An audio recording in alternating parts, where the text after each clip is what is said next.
Hi everyone. Today we're going to be doing an updated video on my thoughts and opinions on spellcrafting. And I'm going to share a little bit of some of my personal story with you. And then I'm also going to give you some jumping off points for your own experience if you're called to explore various forms of spellcrafting. So I have had videos in the past talking about spellcrafting. I've recently taken those videos down because the last 6 months have been very, very expansive and impactful and powerful for me as a witch on my personal path.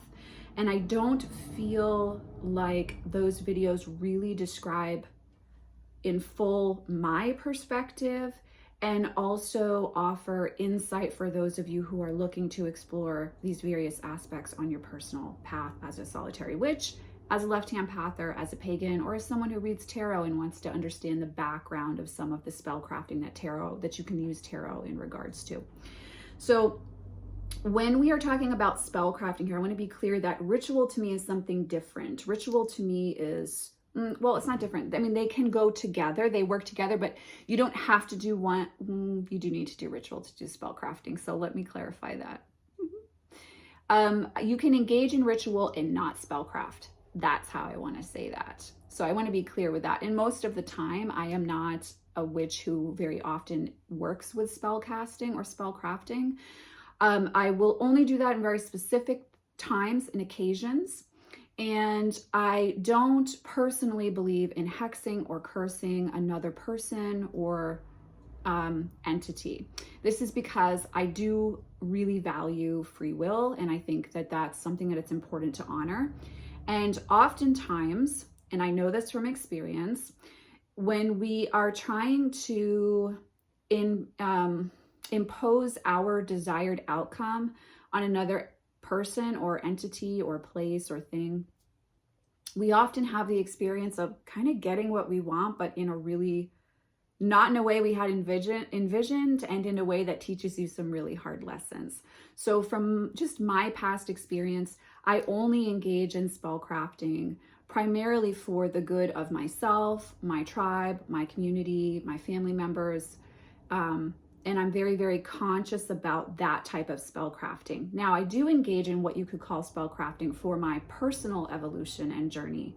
So this means working with various forms of deity and ritual to, especially in alliance with the dark moon cycle, release things that no longer serve me, to look at shadow aspects of myself. And I will often engage in ritual to release or let go of those aspects. So that I'm 100,000% on board with. And I think it's something that's been very positively impactful in my life. However, I don't personally choose to engage in hexing or curses. This is something that, especially as someone who is observing a left-hand path, if that's what's brought you to this video, this is something you really want to sit with your ethics on. You just want to sit with where you line up with this and how you want to work in accord with your ethics. And the one thing that I can say, and that I really will reiterate, and I'm actually going to read from a book, an author and witch's point of view here to really help solidify for you what I'm about to say. That's not just coming from me, but from other witches as well.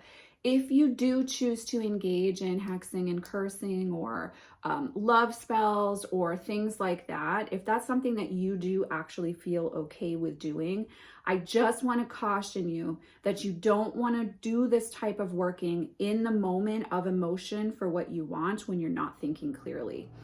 A responsible witch and someone who is aware and takes their path seriously will always sit with the magic they're about to perform or enact, and they will work very conscientiously and intentionally with the craft, the ritual that they're working, and how they're going to set that process up. And then they will let time go by before they enact that to make sure that they're really clear about what they want, and that energy, that sending out of energy, intention, manifestation, whatever you want to call that, is really in alignment with their path as a whole. So you don't want to, I really want to encourage you not to, you broke up with somebody and you want to get back together with them, so you grab a book and you do a love spell that night. That's really not an ethically conscious witch.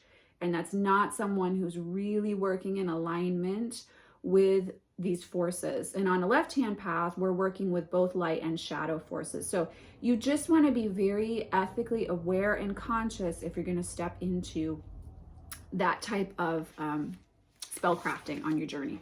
So I'm going to recommend a book for you here. This is called Of Blood and Bones. It's a good book if you want to work with shadow magic, if you're interested in the left-hand path, and if you do want some insight into these darker faces of the craft, these darker aspects of the craft, you know, not just love and light and sweet things, but also these very dark areas. And there's a big focus in this book on doing your shadow work in alignment with this. So really doing that deep work around wounding and inner child work and being very conscientious and aware of that impact and working with the dark moon and the void to offer integration for yourself on your path. So this is a great book if you're interested in that.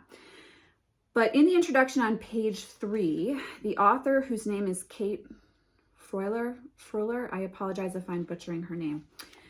She says this, and I just want to read this paragraph to you. She says, remember that the spells you cast have consequences. No matter what rituals and workings you do, it's important to think things through thoroughly first. Whether you believe in the rule of 3, karma, or simply that like attracts like, your intentions and actions shape your future, even when you direct them outward at others. You're responsible for the results of your magical work. I'm going to read that one for you again. You are responsible for the results of your magical work. And then in the final paragraph here, she says, you must also understand that there are repercussions, and the interaction or the spell doesn't end there. There's a ripple effect following everything you do, and your spells can have unintended consequences, some of which you might not like, or which might even come back to bite you in some surprising way. So even if you decide that you don't believe in the law of 3, you're not working with that type of karmic return, karmic exchange, it's still something that's important to sit with because it does have, as Kate mentions in this introduction here, a ripple effect. So if you are interested in more left-hand path shadow magic ritual and spell crafting, I do recommend this book Of Blood and Bones. It's a great introduction and start to that type of work. But I just wanted to clarify in this video that when I say don't engage in spell work, that doesn't mean that I'm not doing, when I've said that in the past, that does not mean that I'm not engaging in spellcraft that I view appropriate for my personal journey or for my direct family member's journey. So I am engaging in it. I'm just engaging in it in a very, in my opinion, aware and conscientious way. I do not work with hexes and curses and that type of energy. I have done thoughtless things early on in my journey and learned big lessons, and I have experienced the effect of someone cursing me and the fallout that comes from that across the board. And so it's just not worth the karmic fallout from that for me personally. So I wanted to offer a video that really clarifies that for you and that gives you a jumping off point. I will say this about spell crafting. Personally, I have found it's more effective when I sit with the energy of my spell and write out my ritual and my working before I start it, instead of just grabbing a book, even a great book like this, and following someone else's crafting rituals. It just doesn't feel as authentic for me, and I feel like I'm following someone else's formula. Whereas when I really sit with how I want to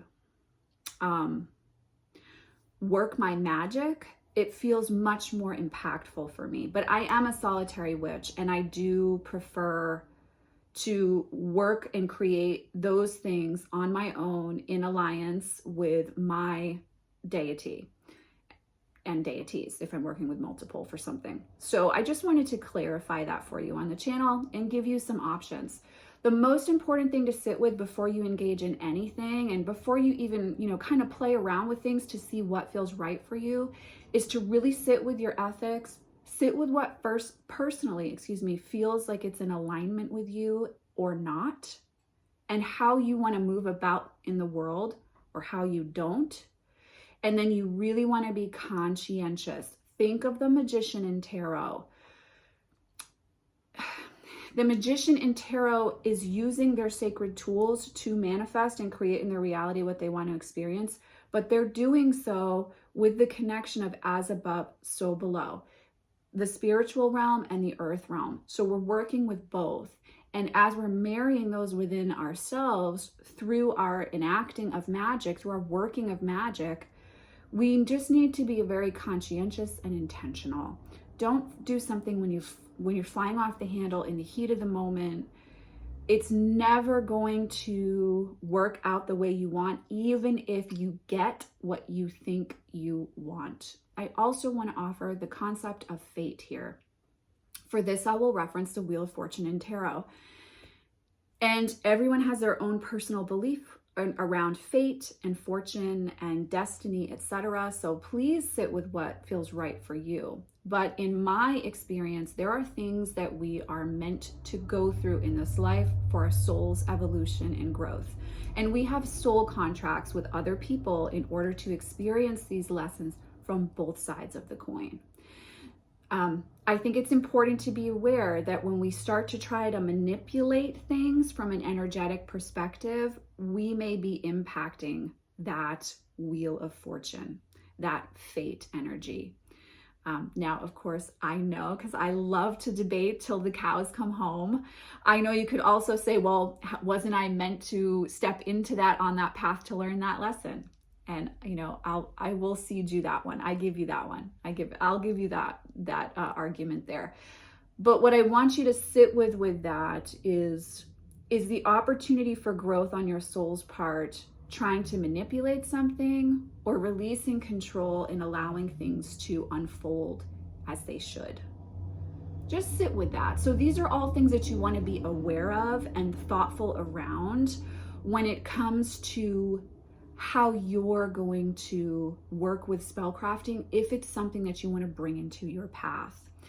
I'm not at this point in time going to offer ritual and specific crafting, magical workings that I do on my own path as templates for others. That's very, very personal, and I only offer that type of insight or advice if I'm in a very personal mentoring situation, because it's very, very unique, and there isn't a one size fits all, in my opinion, for this type of work. You've really got to sit with it for yourself, and you've got to craft for yourself as well, in my opinion, if you really want to experience that power.